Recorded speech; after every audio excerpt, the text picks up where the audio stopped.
740? Yep. And then a 9, right? And then a 9. Memory hacking. Is it physically possible to implant false memories into people's minds? And is it possible to erase memories? What's up guys, Chris Ramsay here, welcome back. Today we're gonna talk about memory hacking and the ability to implant and delete memories from people's minds. So memory hacking is a very, very interesting topic to me, especially as a magician. Magicians actually use memory hacking without even knowing it. We delete memories in people's minds during a performance so that they don't remember what actually happened. Now, there are a lot of studies going on about memory hacking outside of the world of magic. I just thought it'd be interesting to apply that into magic and show you guys the result. Before I do, make sure you go ahead and like this video, subscribe if you're new here, and let's get into it. Researchers at MIT recently successfully implanted memories within the minds of mice. So what they would do is they would inject this genetic cocktail within a mouse, and that cocktail would essentially illuminate the parts of the brain which stored memory. So without getting into too much detail, they terrified the mice, opened up their brains, and figured out exactly what part of the memory bank got illuminated. They would then take the mouse and put it into a safer place, a place where the mouse felt completely safe for a good 12 minutes. And basically they would shine a laser on that part of the brain that triggered the fear sensors, and the mouse would then, in result, be terrified, thus creating a false memory of something that didn't actually happen into the mouse's brain. Great news for science, not so great news for mice. And that's one way scientists are physically implanting false memories. And another way of implanting false memories is actually used today, is being studied in the criminal and justice system. A memory hacker by the name of Dr. Julia Shaw released a really intriguing book. The book is called The Memory Illusion. What her work is getting people to confess to crimes that they didn't actually commit, obviously for case studies only. There have been a few instances in the past where people have admitted to crimes that they didn't actually commit because they were being pressured and false memories were being implanted in their minds. There's also a very cool Netflix special called The Confession Tapes by Kelly Loudenberg, which you guys should definitely check out, where interrogators have actually successfully implanted false memories to get the people to admit to crimes that they've never committed. Now, obviously this takes hours and hours and sometimes even days of layering these false little pieces of information into their minds until eventually they write down a written confession. Pretty scary stuff. But there's also the reverse side to this, which is equally as interesting, and that is that the mind actively, deliberately deletes useless information on a constant basis. It's not a passive thing that the mind does. This is active, and the reason it does that is to prevent you from going insane. If you remember every single little detail of every day, you'll eventually just go nuts. All right, so let's cut to the chase. Magicians have been doing this stuff for years. Not so much in the technical sense, but more for purposes of entertainment. Sat down with a few people and I performed some magic tricks with them. Now, I'm not going to divulge the entire routine because these routines are designed to be performed in person and they're not necessarily camera friendly, because if you watch the routine back again, you'll probably understand how this effect is done, and that's not the point of this video. The video is not about the methods of the routine I'm using, but it's about the outcome. If I started showing you the exact routine and got into the explanation and everything else, it wouldn't be fair to a lot of magicians out there performing these effects. But here's the really interesting thing. I turned the camera on these people afterwards and directly afterwards asked them what happened. And the results were very interesting. Have a look. So in this first example here, I ask him to punch a bunch of numbers into his calculator. I then grab his phone from him, set the phone down, and begin to reveal his passcode. Yours is more of a personal number, am I right? Yeah, kind of. Kind of, okay. I'm gonna try to guess what that number was. I probably won't be able to get exactly, but if I'm close enough, it'll be all right. All right. Yeah. So I want you to, you're right-handed, right? I am. Okay. So just hold your phone. Don't touch anything, just hold your phone. The first number isn't a 1, is it? It's not. It's not a 1, okay. No. Is there a 7 in there somewhere? There is. Is that the first number? It is. But that's just the first number. That's just the first number, yep. And so the second one might not have anything to do with anything, right? Not at all. Oh, well, it has actually, yeah. Is it a sports number you played when you were a kid? Yeah. Was your number 0? It wasn't 0. It wasn't 0, and the sport I played had more than 2 numbers. Really? Yeah. So your number was a 3-digit number? Yep. Is there a 4 in there too? There is. Is it 7-4? It is. 740? Yep. And then a 9, right? And then a 9. Okay, Fred. Oh, that's freak. I'm gonna ask you a favor, and this is for my video I do YouTube and stuff. Yeah.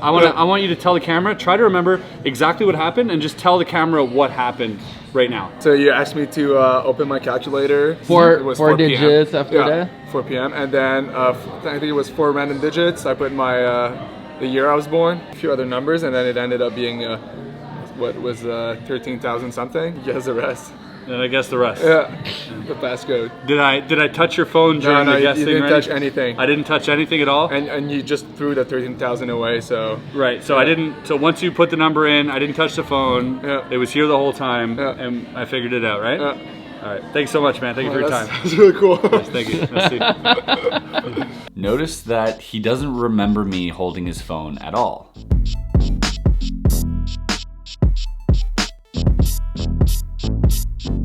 Interesting, right? Here's another example where I performed an effect to a friend where I drew an X on my hand, it disappeared from my hand and appeared in his palm. Here with Jim C. What's Jim up? C, who's also a YouTuber. Go check him out. I'll leave the link below. Thank you, man. Surtout si vous êtes du Québec ou de la France, allez voir mon ami Jim C, vous serez pas déçus. Merci beaucoup. And this is how he remembers it. Il m'a demandé de mettre mes deux mains comme ça. Ouais. OK? Il m'a demandé si j'étais droitier ou gaucher. J'ai dit droitier, il a dit parfait, baisse ta main droite.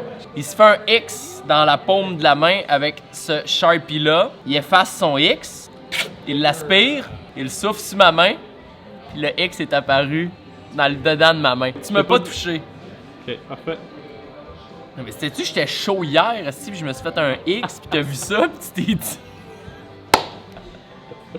Ça se peut aussi. Interesting, right? Now, obviously, I've had to touch his hand at one point. The interesting thing is I literally touched his hand 15 seconds before he started talking to the camera, and he doesn't remember. Another instance here where I ask him to name any card and name a number, and then he deals down to that number to find his card. But he swears that he only named the number after I put the cards down. Interesting. So there are two explanations for this phenomena happening. Darren Brown shed some light on this in one of his books, I think Confessions of a Conjurer, where he talks about engineering an effect in a way that the spectator forgets the vital parts of the effect. Major key alert, when a magician tells you something isn't important, it's usually very vital to the effect. And vice versa, if he says something is important, it usually really isn't. But because the mind actively deletes information that it deems useless, a lot of the times little adjustments or little things that we do that we really don't draw any attention to and that are of no importance whatsoever to the interaction with the spectator, those things get deleted. They get erased from your mind because your mind can't store this useless information for too long. And that's where magicians act, in those small, minute, minuscule, unimportant moments. It's so uneventful that there's no reason why you'd remember that. But instead, we're gonna recreate things in your mind and make you think other parts of the effect are important, and those are the parts that you're gonna tell to your friends. So again,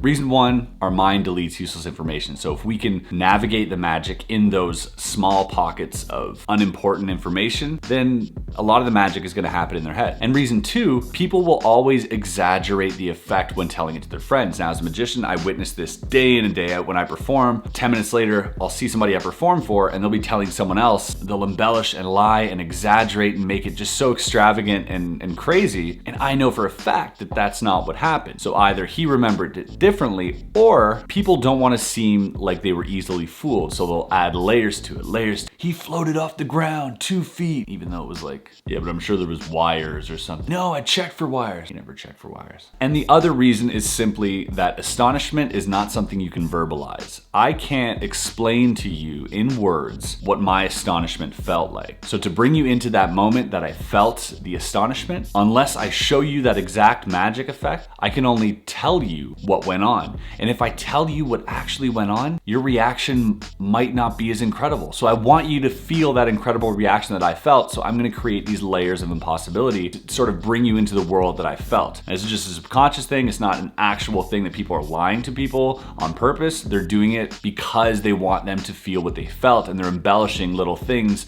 to them are unimportant, but are actually major differences in the effect. A really good practical example of how to create a false memory is simple. You can use a coin. Check this out. So for example, if I take this coin and I place it into my hand and tell you that I'm gonna make this coin absolutely disappear before your very eyes. On the count of 3. 1, 2, 3. Oh. It didn't actually work. Let me try one more time. 1, 2, 3. And the coin is gone. Now, of course, to you, this seems like a very basic magic effect, and it really is. But what's happening is much more intricate and interesting than you might think. You're giving the spectator a very important piece of information, something they have to focus on. You're saying, watch the coin go into my hand as my hand closes around the coin. That's a very poignant and very important image for them to keep in their head. Obviously, you open it up and it's still there. They laugh, they relax, and while they relax in this non-moment, that's when I ditch out the coin, I pretend I put it in my hand and I put it in my pocket or something, and now I draw their attention right back to that moment and go like this. And now it's gone. In their minds, they remember this image, and then they remember this image. And more times than not, they will put those two images together, and when they recall this, they will tell somebody, he put the coin in his hand, I saw the coin in his hand, he closed his hand, he opened it, and it was gone. By misplacing the emphasis on an unimportant thing, making it important, and then the important part, which is the relaxation, where everybody's laughing and I ditch it, and that's the unimportant part, there's no emphasis there. Everybody's like, ha ha ha, okay, watch again, boom, now it's gone. Now you've created false memories successfully in the people's minds, and you've basically created a different effect than what actually happened in their mind because you're using those blank spaces. So it's just interesting for magicians for us to work in those pockets of space of memory where we can take something super unimportant, create relevance with it, and something that's very important and make it irrelevant and make them forget and have them two come together to create a false memory. Pretty cool stuff when you think about it. All right, guys, I'm not gonna have this video drag on forever. I hope you guys enjoyed this.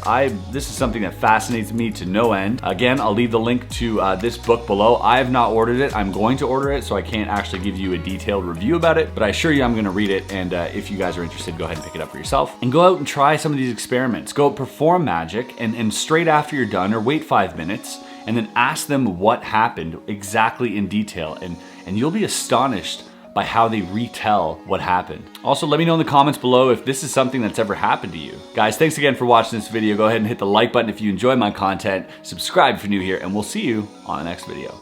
Peace. All right, so Fred, now what I'm gonna ask you to do is I got 2 decks of cards, and I want you to show the camera, make sure all the cards are indeed different. Right, the camera can see all the cards are different. They are. They don't repeat, they're all different. Normal deck of cards. I want you to give those cards a shuffle. Just quick, any way you want to shuffle them is fine. You don't have to be a fancy shuffler like myself there, but any way you want to shuffle it is fine. You got that? Yep. Now you're gonna take this, I'll take this, and I want you to give it a cut. Just go ahead and give it a cut. Cut anywhere you like. Perfect, take that top card, don't look at it, and put that card in your pocket. There's no way I would know what one you chose, and there's no way you would know what one I chose, right? This is interesting to me. So we each have a card in our pocket. Yeah, we do. Okay. I want you to reach into your pocket, and this may or may not work, but I want you to take that card out. I'll take mine out as well.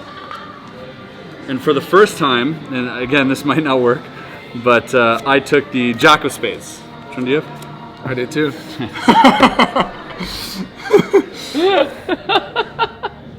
And these decks are completely man, that's crazy. normal decks of cards. There's nothing special about them. They're really all different.